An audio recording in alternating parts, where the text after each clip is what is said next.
Okay, so welcome everyone to the Cloud Services Community virtual event. We're going to be running all day today, and we've got some fabulous sessions, some fabulous speakers, and some fun stuff arranged for everyone today. So let me just very briefly walk you through some of the things that are going to be happening today. So Caleb, if you could move to the next slide. If you look on the left-hand side of your screen, you can see all the sessions. As they begin, you'll be able to click on that session, and that will automatically join you to the session. If you also look, if you look on the right-hand side, you have a number of boxes. You have chat and questions. We want today to be as interactive as we can possibly get. So please feel free to come in and ask questions in the chat and questions box. Also for the first session, we've got a rather interesting poll, which I'm going to be asking everyone to complete in just a moment. So complete that, and then we also have the people box. Again, the platform is very interactive. So if you go down if you're in the lobby and you go down to the bottom of the page, you can see everyone who is participating in the event. You can actually click on the name and you can ask to meet them. You can either meet through messaging, or you can actually meet in a one-on-one meeting with them on camera. Also, of course, we've got some very cool sponsors. So they have some great offerings, so please visit their booths. And if you need any further information, watch the video in the lobby for details about everything that's going on and how to use the system. So we have a little different things going on at lunchtime. We've got a bunch of really, really fun activities. If you haven't already chosen, just come into those lunch activities. We got all sorts of really cool stuff going on, and we'll be able to allocate you to your event. All the events are live and on camera. In fact, everything at the event today is live. So join those. We've then got the workshops happening after that. These are small group discussions, and they really give you the ability to come in and ask your questions, get your answers on some really, really important topics. So join those workshops, and they'll give you the answers you need to really help you drive your business forward. And finally, give us your feedback. You know, this is your event. This is the Cloud Services community. It's a community of members who come together to talk about how to run an MSP business and how to do it more successfully. So after the event, and indeed during the event, we want your feedback. Which sessions do you like best? How did the platform perform? What did we do well? What did we do? What could we do better? And what would you like to see next time? But without further ado, I am going to now introduce you to our panelists. And our first panelist is Eric Long. So, Eric, if you could come back up on camera so we can see you. And Eric spent more than 30 years in the IT industry. He's a member of the ASCII Group Vendor Advisory Committee. He's a former CompTIA ITSS committee member and a Microsoft MCP. And in any spare time he runs an urban farm in Florida. So, Eric, tell us a little bit about TerraCloud. I spend all my time working on the farm and the rest of the time in the IT business.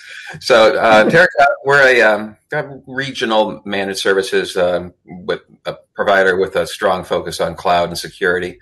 We're headquartered in Dallas. We're in Houston, Tampa Bay, which is where I'm at the moment, and up in Tulsa. So we're primarily a Microsoft shop, and we're all in healthcare and insurance verticals predominantly. Fabulous. Thank you very much. And our second speaker is Oli Thordarson, and he's the founder and CEO of Alvarka Networks. And Oli has always started self-funded businesses, starting in a garage and growing on retained earnings. He's never had an outside investor. He's actively competitive. You'll always find him nearly every weekend racing sports cars, mountain bikes, or some other solo competitor sport where he can explore his personal limits. And he loves his family and watching his children grow and discovering their paths in life. So, Oli, tell us a little bit about Alvarka. Yeah, Alvarka Networks is an MSP. We're headquartered out of Irvine, California. We target primarily the mid-market enterprise. Those are generally companies with 100-plus users, up to maybe 5,000 users is kind of our sweet spot, being around 500 seats or so on a network. So we're not really doing so much of an all-you-can-eat offering in that segment. It's more what people are calling these days co-managed IT, and we offer a suite of services that cater to particular pain points in the IT department at these mid-market companies. Excellent. And our third panelist this morning is Matt Scully, and he's the channel chief at Mail Protector. And he joined the company after spending 5 years at Datto. Matt's responsible for leading the channel strategy at Mail Protector. And Matt brings 21 years of sales and marketing experience to the role. And prior to that, he was director of sales in both a corporate travel firm and for a furnished housing companies, where he led the team in sales every year that he was there. So Matt's got very wide sales experience, not just in the tech industry. And when he's not doing that, he's chasing his 3 kids and his basset hound around, and also enjoying a pint in any establishment that plays Pink Floyd or the Beatles. So Matt, tell us a little bit about Mail Protector. Yes, before I do that there, Rod, I have to update my resume. I had to put my basset down last week. And I'm so sorry. Oh, God, way to begin it, huh? But you know what? Milton would be very honored to be mentioned here, so I do appreciate that. So thank you for the very warm and kind introduction. So correct, I have been with Mail Protector for about 8 months, but as you indicated, I've been with the channel for about 6 years. Spent a lot of time on the road meeting and talking to different MSPs, understanding what they're looking for in solution providers.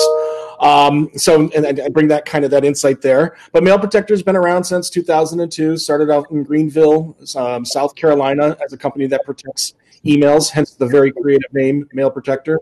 But as we all know, usage has grown, so has compliance needs, and we sort of answered that call to where we consider ourselves one of the premier, more email security providers that are out there. So good. Fabulous. And as I said, this is your session. So I'd like to start with a poll. So if everyone could look on the right-hand side of their screen, you'll see a poll coming up. And our question is, as we move through 2021, which of these is your biggest strategic challenge? And you can click one of those answers. So if everyone could start answering the question now, that would be absolutely brilliant. So load it up in polls and answer the question.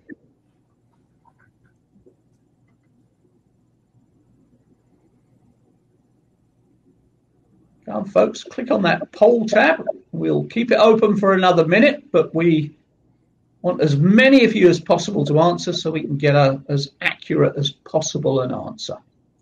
So get those answers coming in. I'll keep it open for another 30 seconds. We can see all the answers changing as we speak.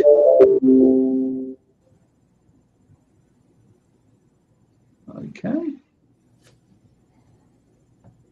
Keep it going.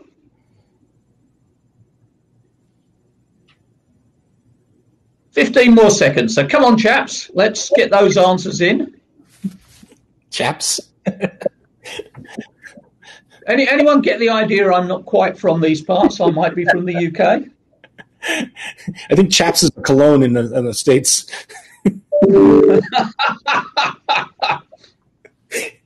Splash it all over. There you go.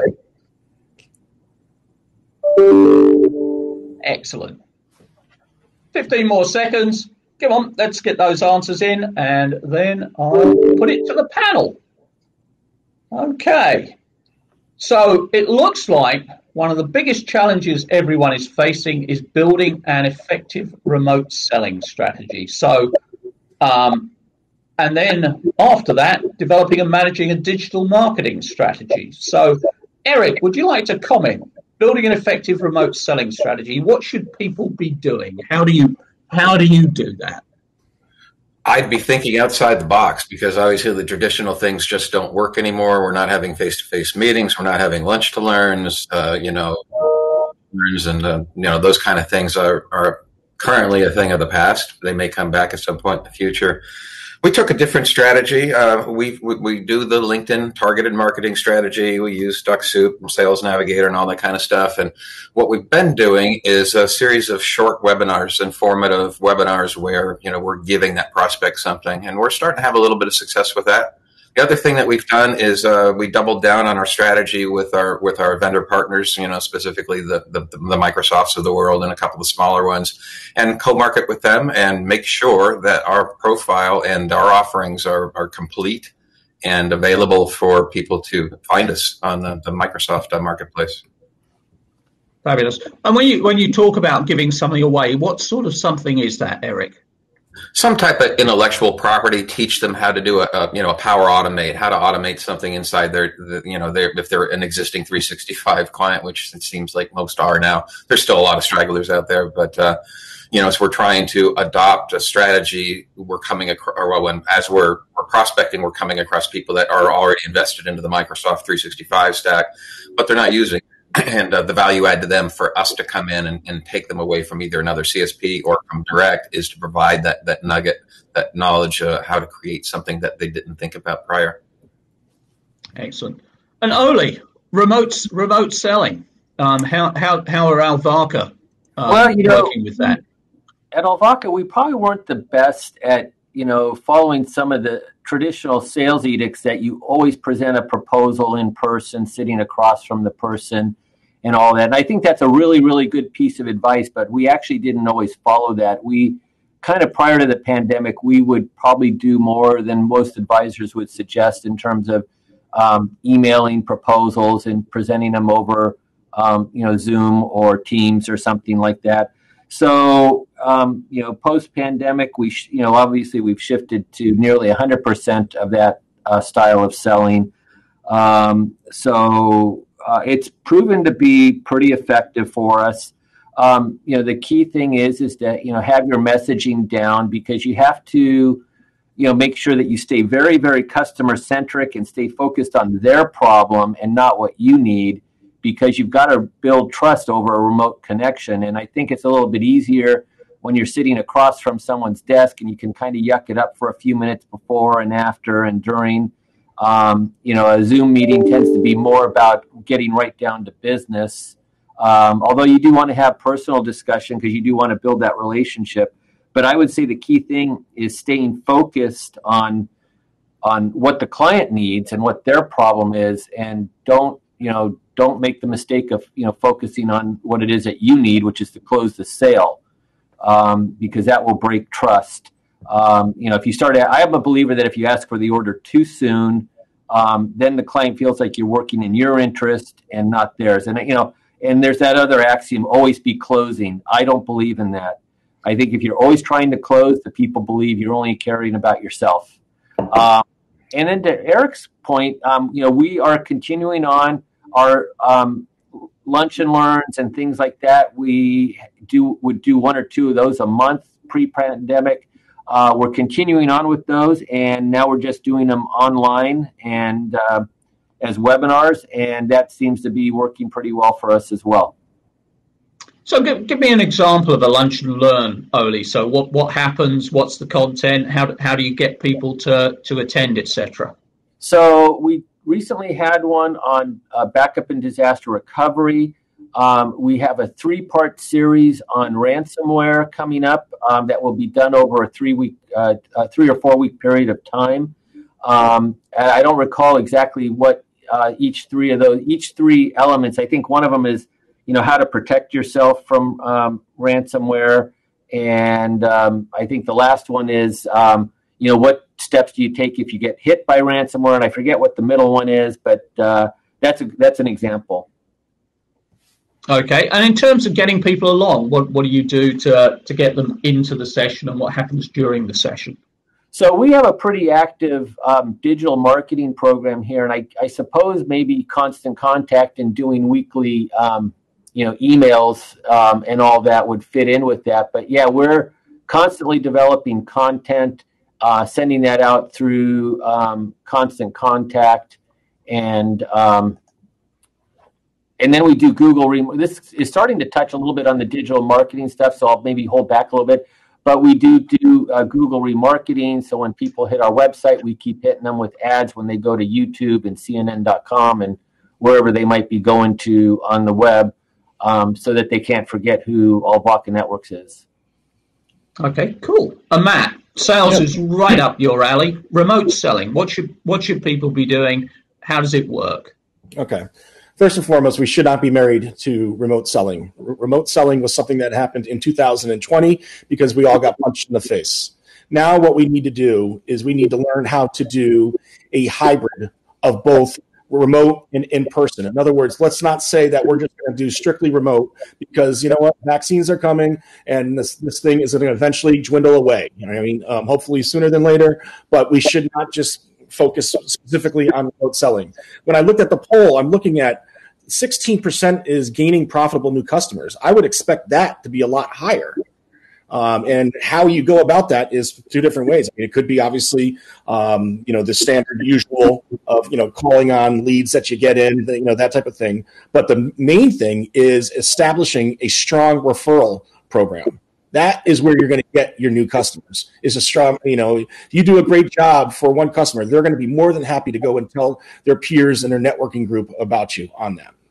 So to go back into when we're talking about the remote selling, I had this epiphany, and it was actually like a week and a half ago. It was at the Super Bowl, and I'm watching the Super Bowl, and I'm realizing that everybody, across the world is watching this one game.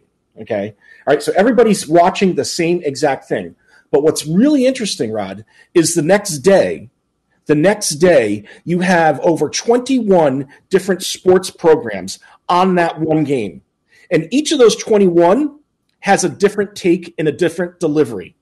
Okay, some of it's pardon the interruption. Some of it is, first take. It's the different delivery on how they are reporting on that one game. And so what I challenge MSPs is, how are you going to be different when you're reporting on the services and the solutions that you provide to your customers? Okay, cool. And picking up on that, and maybe coming back to you for a moment, sure.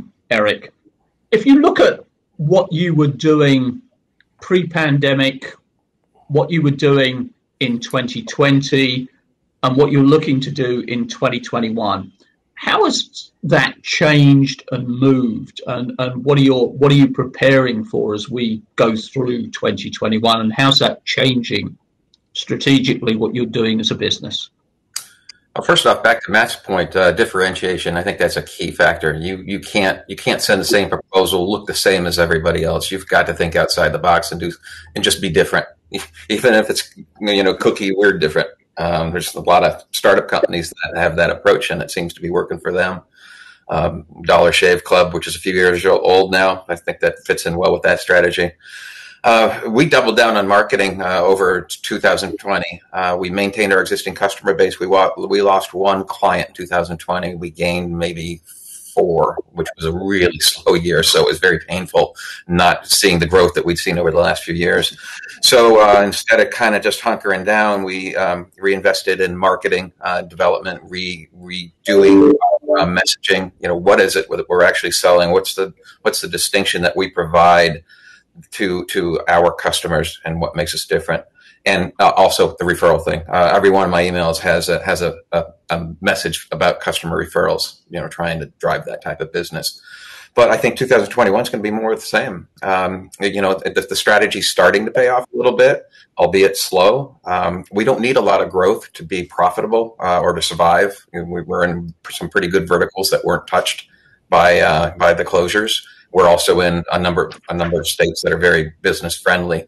So I think we've got a leg up, in regards to some others. And we're doing business nationally. We're not doing just business in Texas and just Florida. But we are supporting customers outside those regions too. But with our concentration being on our core markets, of course. I've got my fingers crossed. We've spent a lot of money, and with our budget, it's a lot of our budget that and probably not much compared to some other larger providers that are out there. But I think we're going to continue down with it, and at least go through first quarter, second quarter, and see how it pans out. Mm-hmm. And Oli, I know you're very passionate about being the leader in your own niche. Talk to us a little bit about that. Yeah, like Eric, we doubled down on marketing in 2020.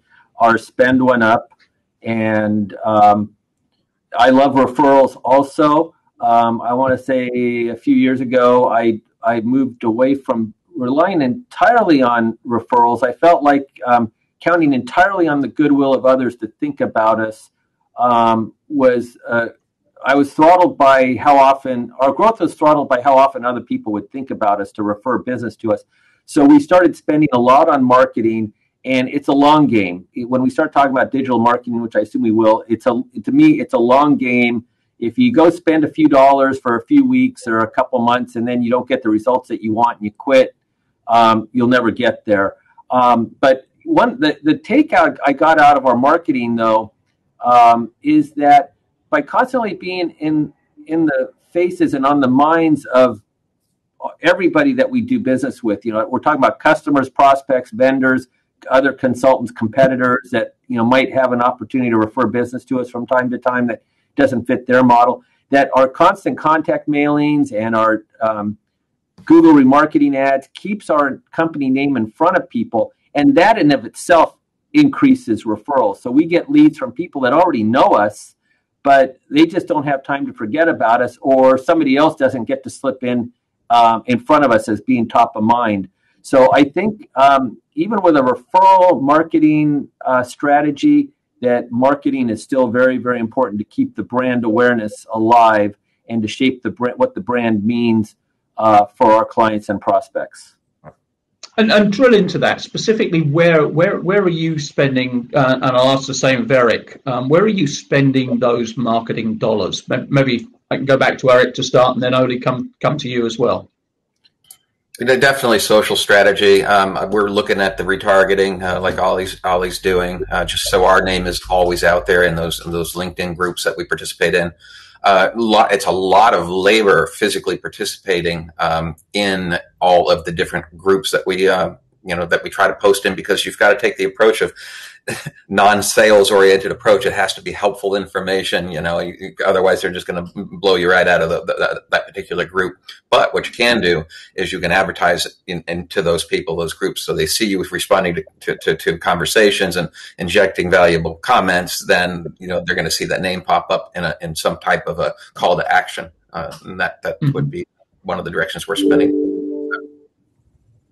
Okay, and is that the effort there primarily people time rather than spending money on? So it's very much about having the people that are able to interact with the groups and contribute the content, etc., into those groups. Is that right, Eric? Definitely, and targeting our buyer persona. We know who we want to talk with. We do not do a lot of co-managed IT. We are SMB focused. We're looking for C-level decision makers, owners. Those type of people, and that's who we focus on. Okay. And Oli, if you could just come in on that one quickly. Yeah, so we've tried LinkedIn marketing a couple times with using consultants that have guided us through a process that was supposed to work, and I could tell you for us that has not worked well, although I've heard it's working well for others. But we did engage a digital marketing company a few years ago. The first couple that I hired did not work out very good. The third one, we finally hit a stride. I think the company just had a really good strategy, had some really bright people working there. And they set about revamping our website completely. It's about to go through another complete revamp in a couple months. We embarked on a very ambitious SEO marketing strategy and content development. They've guided us well there. We've learned a lot there. We've employed tools like Visual Visitor and Mouseflow. Visual Visitor tells us every day when somebody's hitting our website and what page they're hitting, and that's really valuable in the selling process. When a prospect that we've been pitching to, and it's supposedly going up the ladder to legal or to a key decision maker, and we see them hit the website that day, and that they read the About Us page and a bunch of other stuff, we know that somebody's doing their due diligence on us. Mouseflow, I think they're at mouseflow.com, actually records the sessions that the visitors make on our website. So we can look at go reference what the person that we're trying to close is looking at on the website to see what's important to them, or it helps us understand problems on the website where maybe it's not performing too well. So that provides a lot of actionable intelligence for us. The digital remarketing or the Google remarketing or retargeting, I hear it get called different things. Again, helps keep our name in front of people. We have a very active pay-per-click. We turned our spend up last week to 3 times what our normal spend is because we had some extra capacity coming online and we wanted to fill it. And we turned it down after a week because we've got a lot of activity going on. So the digital marketing, we can actually turn the pay-per-click, we can turn the spend up and turn it down as our capacity allows us to handle the volume of leads coming in. So probably missing a few things, but that's kind of a quick and dirty picture of what we do. Fabulous. Matt, coming to you, you talked a bit about referrals. Mm-hmm. If you're going to put some kind of formal referral program in place, what are the sorts of things that people listening to this session, what sorts of things should they be doing? What's best practice? So best practice when it comes to referrals is speaking with your advisory board. Okay. And that's right. And I'm sure there's a lot of people that are saying, hey, you know what? I don't have an advisory board. Well, you maybe don't necessarily have to have a formal one in place, but it would be kind of good to get maybe 5 of your top partners together and you take them out quarterly and you find out what's going on in the environments. In other words, what competitors are trying to pitch you their services, what works, what doesn't work, that type of thing. What am I doing? What am I not doing? That type of thing. And ask them simple questions. You know, if you think that we are doing a great job, would you be willing to do a referral? And if there's any type of incentive for a referral, that's also a cool thing as well. I know that there's a MSP that's in Staten Island that actually gives away a 60-inch TV for every strong referral that he gets. That ends up becoming a client. And you think about it, it's like 60-inch TV. Those things are like $350 now at Walmart. So it's not that big of a deal. But that's something that makes them stand out. But just establishing a program out there, and again, speaking with your clients to find out exactly why they work with you, what are the things that you bring to the table, and knowing what's out there is a great start on there.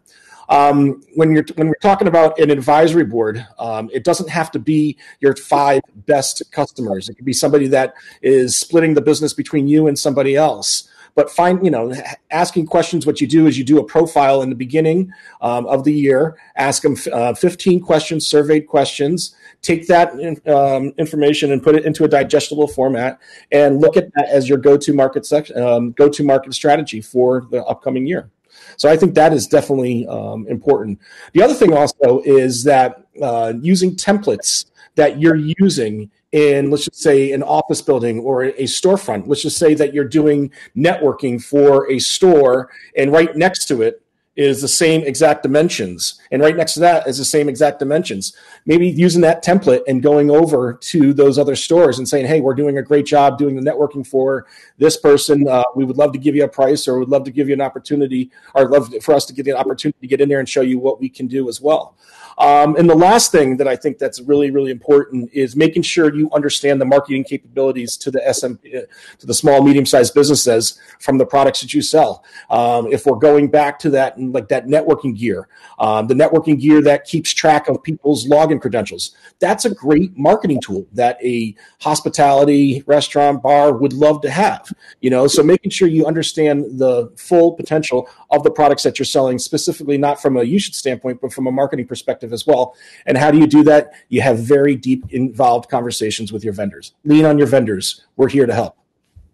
Okay. And I've got a couple of questions that sort of relate to all three of you, and they're around leveraging manufacturer lead programs. So Matt, maybe I can start with you. If I'm a partner and I'm working with Mail Protector or with Datto that you used to work with, what should I be expecting? What can you guys bring to the table? Sure, exactly. Well, it's a very fine line, right? Because what solution providers, we market into the channel, and there's what you're starting to see, and I think it's DTC, I think it's called direct to customer, which is a marketing approach where they're actually marketing to the consumer. And what happens from there is when you market to the consumer, so solution providers like us say, hey, wait a minute, we're in the channel. So we can't sell to you directly. So here's my advice, okay? And this is, I think, is very important, is to create a partner tier system. Okay, so basically what happens is that me as a solution provider is if you get into a specific tier at Mail Protector, one of those benefits would be lead generation. In other words, when we get the direct, the SMBs that call us directly, then we go and we distribute those leads directly. One of the things that we have, which is a really cool lead generation on our bracket device. Our bracket device is basically, it's our encryption tool. You put brackets into the subject line, you send over the email, it's encrypted. You don't have to sign up and everything like that. But since it's such a viral tool, and there's a lot of MSP tools that are viral. What I mean is really cool tools that people look at and say, hey, I want one of those. So let's just say a licensed bracket user sends a bracket email to a non-licensed user. That non-licensed user says, man, I really like this. I really want to have this. They literally can go onto the bottom and put their first name and last name and their email, and that will get sent to the MSP that sold me the licensed bracket user. So in other words, that sold the bracket to the licensed user. So that I have a guy that's in Pennsylvania that's gotten 27 leads that's turned into clients just on that feature alone. So again, maximizing the potential of the solutions that you're selling. Okay. And Eric, if I can come to you on that one, how are you leveraging the vendors that you work with, and how effective is that for you? Well, since we're relatively small, we don't have a dedicated marketing team. We do have a dedicated marketing person that is essentially part-time, is external resource. So we leverage our partners, our vendor partners. Microsoft's the big gorilla in the room. So, we leverage their programs and their strategies and things along those lines. But our smaller vendors, for instance, our SOC vendors, our training, security awareness training vendors, they all have marketing departments, and we'll typically try to work with them at least once a month to create some kind of custom piece of collateral or custom messaging that we can just continue to push out to our prospect base and to our existing client base. We've got quite a few clients that we may have just done a small project for at one point, and they're just on our Office 365 platform as a CSP. Which is another problem. But we're constantly trying to touch those to make them more aware of the other things that we do. Excellent. Okay, and I've got a bunch of questions coming through here, and I've got one of them from one of the audience talking about upsell and cross-sell opportunities. And I see you nodding frantically there, Matt. So yeah.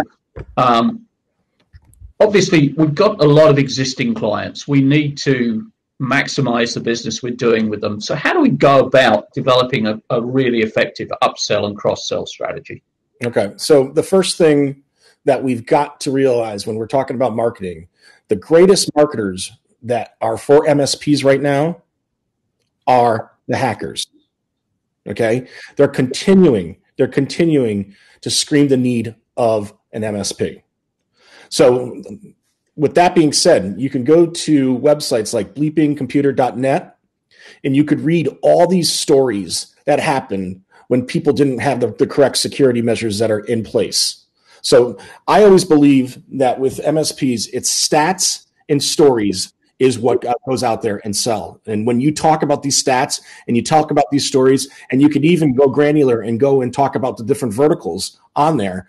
I mean, I just get in touch with me. I will give you stats about a post-COVID that you would not believe on how many medical facilities are getting targeted, how many banks, how many law firms. I have the percentages there. Share them with your customers, share them with your prospects. But the biggest thing that I see, and I could be wrong on this, but this is something that I really truly believe, is the MSSP space in co-managed IT. In other words, I don't think a lot of these internal IT departments have the skill set or the tools that MSSPs do. And so how can you put yourself into that space? I think that's going to open up many doors in 2021. Mm-hmm. And just, Oli, if you could quickly touch on that as well. Upsell and cross-sell, what are you doing? What's been effective for Alvaca? Well, I'll make 2 points. First off, our number one sales guy, he makes it a point just to get a foot in the door with one of our services. And it doesn't really matter how much it is. Bigger is always better, from a sales and revenue perspective. But he is quite effective at cross-selling, just getting the foot in the door, and then he will just, use that to build as a foundation for the relationship to then educate the customer and sell them into other services. But with regards to selling, what I learned in the last 2 or 3 years, we were trying to work towards an equity event to sell off a piece of Alvaca Networks around patch management into the mid-enterprise segment. We thought that there was a big need there and a big opportunity to make sales. But the problem that I discovered, and it's not covered in sales books, was that in order to make a sale has to be supported by 3 legs. One is a sense of, there has to be some pain, a sense of urgency, and a budget. And the problem with patch management in the enterprise, it's at the heart of almost, it's a key component of security management. But the pain level is there in these mid-enterprises to keep their patching up to date, but they don't have a sense of urgency, and they oftentimes didn't have a budget. And so we ended up pulling the plug on trying to grow that into a standalone business that would lead to an equity event. And instead, what is driving our business now is security and breaches. We had a really good year last year. We had a little bit of activity on our traditional managed service line of business, but all the new leads coming in were security related, companies having breaches. And I got to tell you, when they have a breach, the sense of urgency is high. The pain is off the hook. And I found out that there was a strange law of physics in sales that if pain and urgency is high enough, that budget materialized out of dark matter. They didn't have to have a budget, it just materialized. And that's what's been driving our sales success for the last year or so. The whole work from home thing is such a mess. RDP getting deployed and, work from home systems getting thrown out there. It's breaches galore out in the world right now.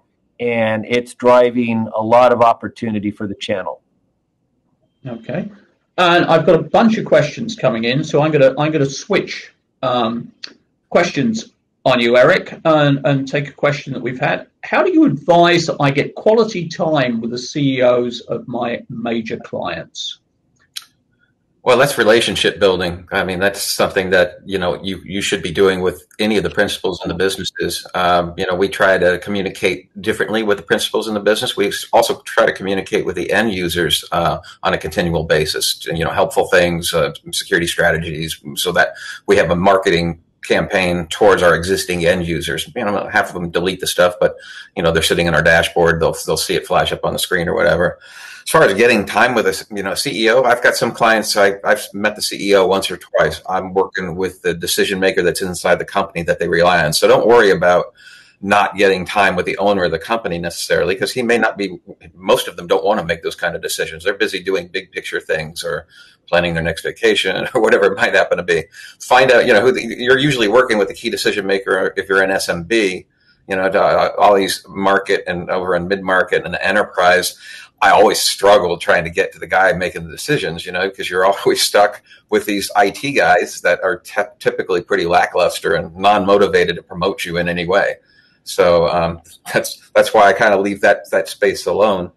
Other places, I go to lunch regularly with the owners. Even during COVID, we were still going to lunch. We were open. Restaurants really didn't close here for very long anyways.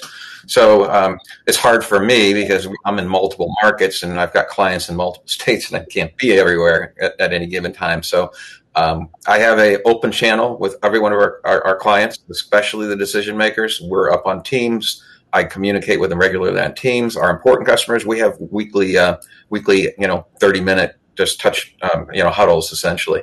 So, and it's just like building any other relationship. And talk to me about what happens in those huddles, Eric. How do you make it really valuable for the customer that you're involving?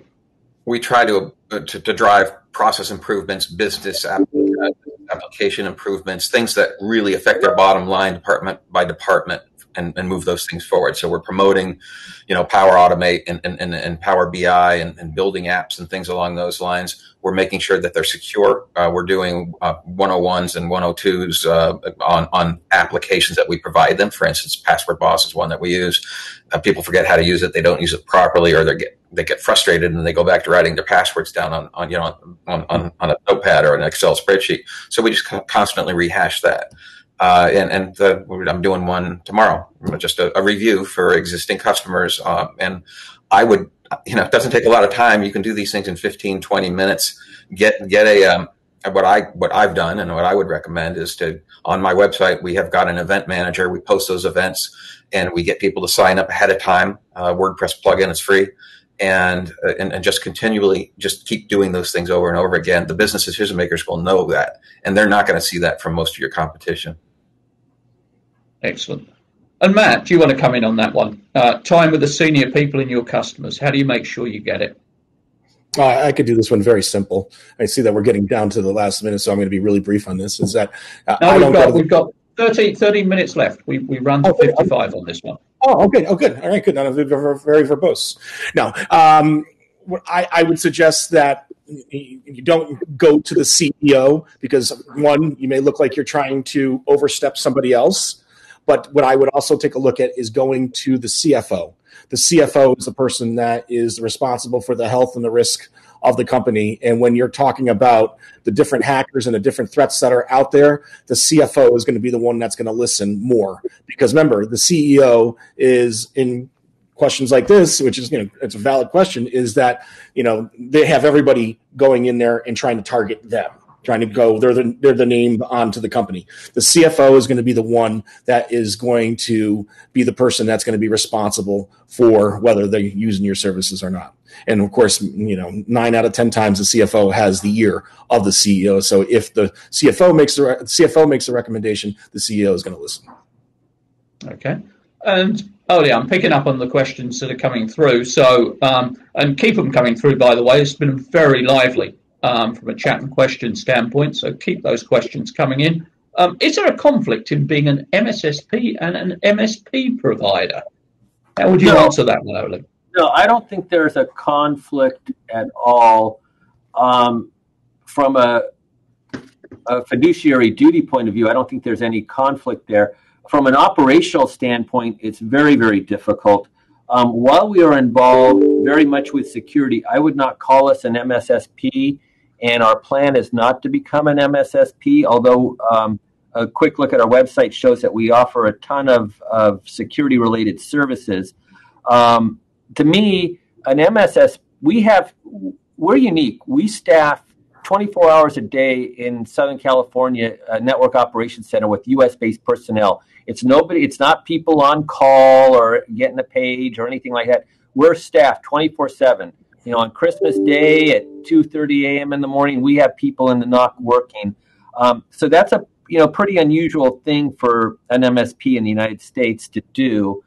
It's one of our key differentiators, though, that we use in the selling process. But the problem is that the guys that we have in our network operations center are great network admins. They're great server admins. They're great with email spam filtering type services, like Mail Protector and whatnot. So they're good at doing all the stuff that keeps a network up and running, but they are not security analysts. That's a whole different breed of hire. That's hard to hire for. It's a different breed and a different knowledge set than the guys that we have on staff now. And we just made a decision a few years ago that we were not prepared to make the investment in the hires to double up with people that could handle that sort of work. So we do partner with a couple of firms, a security operations center that we partner with. And then there's another, although we do penetration tests and vulnerability assessments using Nessus and whatnot, we tend to refer that work out to another firm. So there is no inherent conflict in it from a fiduciary or an ethical perspective. Operationally, it's very challenging and not a challenge we've decided to take on at this point in time. Mm-hmm.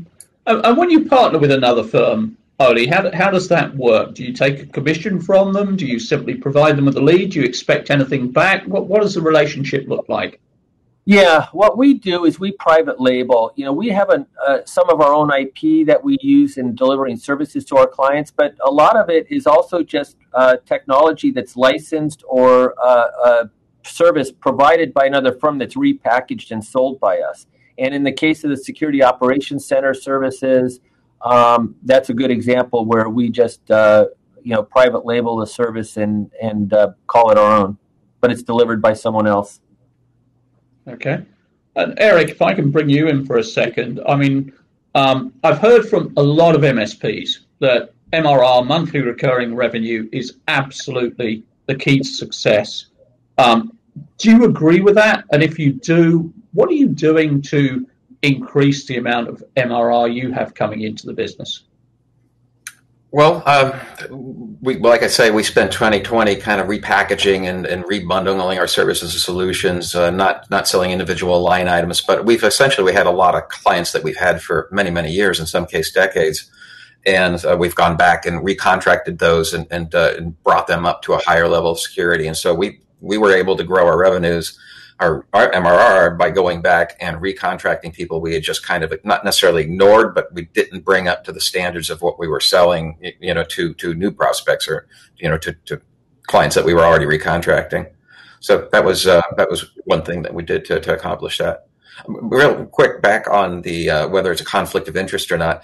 It's only a conflict if there's a compliancy that is involved. So you can't really do due diligence on your own work, and certain compliancies you're going to have to go outside that box and have somebody else do that work. Okay, and Matt, if you look at all the partners you've got out there at the moment, mm-hmm. and you look at the ones that you think are best prepared for 2021, best prepared as we exit a very, very difficult period for everyone. What are they doing? What are the ones where you go, those guys are going to be really successful, and this is why? Mm-hmm. Yeah, so the first and foremost is the ones that are secure MSP shops, meaning in the sense that they practice the security measures that they're selling over to their clients. That's the most important. We saw in 2018 to 2019, 100%, actually I think it was 500% more attacks on MSPs from these hackers. And I think the ones that practice what they preach, I think what the term is, they eat their own dog food, if anyone's ever heard that before. But I think that is definitely the secure ones. Also, it's the continued trust that the small to medium-sized businesses, their clients and their prospects have with them. I think that is important. If it's sort of like the MSPs are like doctors, you do what they say, right? Because they speak a language that you don't. So the ones that continue to have meetings, speaking with their clients on a regular basis are going to be the strong ones. And then, of course, the ones that are embracing cyber security as their main focus. I mean, I think, back in 2005, the MSPs that got into the cloud are the successful MSPs today. And I think, as we continue going forward, the different threats, those who are well-versed in cyber threats are going to be the strong ones that are going to survive. Okay. No, Rob, on that perspective, which is extremely valid. Make sure you have CMMC on your radar, because at some point, it's going to be mandated that you have your own house in order. I'm sure most people know what that is, but do you want to just explain very briefly what that is for anyone that on the call that doesn't know? I can't remember. No. It's essentially you're going to adhere to a set of standards that practice just general cybersecurity, and it's going to meet pretty much or exceed all the existing compliances that are there, but just wrap it up in the terms of technology, which is extremely simple. I was just wanted to add is that, compliance laws are coming. The regulations are coming. It's not necessarily an administration thing. It's an environment thing. Look what we've seen in the past 60 days. The government is going to start mandating these different types of regulations. And where are you going to be when they do so? We do have a Facebook group up on these standards and kind of preventing or in preparation for what's probably coming. So we have open discussions on it regularly. If anybody wants to get involved in it, just ping me and we'll get you in that group. If you ping Eric, then we will, or indeed ping us, and we will make sure we get you involved in that group. Now, we are getting close to being out of time.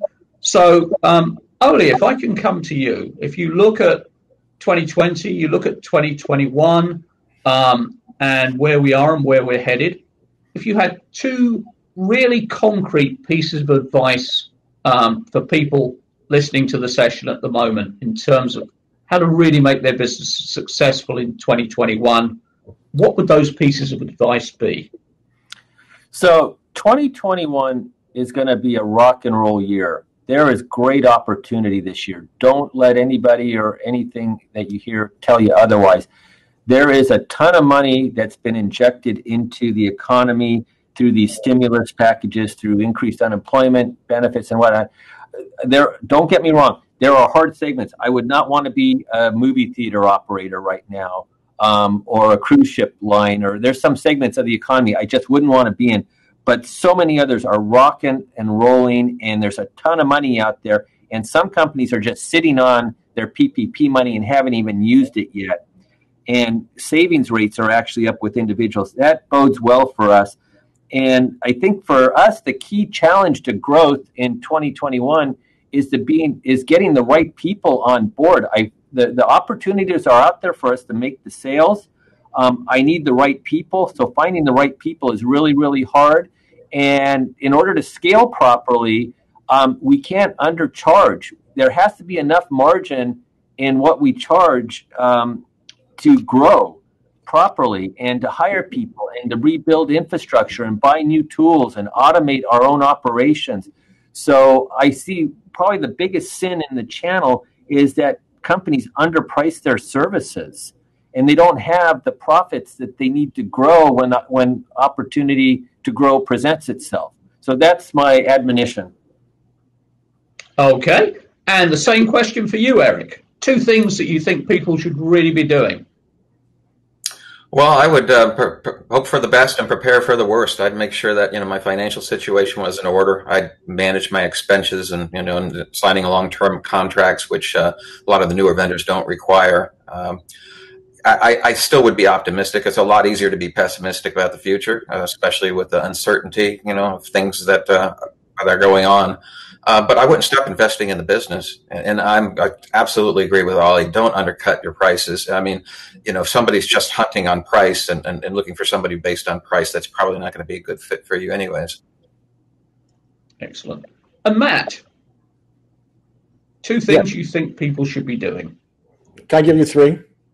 You can indeed. I can do it in a minute. One is very simple, is update your security checklist for your clients, making sure that it's that work from anywhere, and it protects people from working from anywhere, not just from home. So updating your security checklist, I can provide you one if you need. Number 2, which is the most important one because everyone is doing it right now, is attend events like this. This is really important. You're getting a lot of information here. So you guys that are doing, you obviously care about your business. But the one thing I'm going to do is I'm going to try to do this really quick because I know of time here, is that when I host Thanksgiving, I host it different from my father. My father lives right by a Costco, and when he goes shopping for Thanksgiving, he buys everything: the turkey, the bread, the cranberry, everything at Costco. Okay, which makes for an ordinary Thanksgiving. But when I host it, I go to Joseph's Bakery for the bread. I go to one of the best butchers. I go to an Italian deli to get the roasted red peppers and that type of thing. And so basically what I'm saying is that to continue to promote that best in breed amongst the vendors that you're currently working with, because I think that's important. I think the small to medium-sized businesses rely on you to go and vet the different solution providers that are out there and continue to go and do that and provide them with that experience. Because in my opinion, big tech is coming, and a lot of the stuff that MSPs do, big tech is going to try to do. But when you continue to offer that boutique approach, that makes a big difference in your service delivery. Matt, Oli, Eric, thank you for some fabulous insights, some great advice. Really excellent way to kick off the day. Thank you all very, very much. And we will be starting our second panel in 20 minutes. So you've got time to grab a cup of coffee, relax, check in on those emails, check on the sponsors, check on one another. As I say, go down to the bottom of the page, find people you know or people you'd like to know and link with them. And we will be back with panel 1, building new business as we exit the crisis. What will customers really want? And that will start in 20 minutes' time. So, folks, thank you very, very much indeed for joining. And I'm sure you echo my thoughts in a huge thank you to Matt, Oli, and Eric. Guys, thank you very, very much indeed.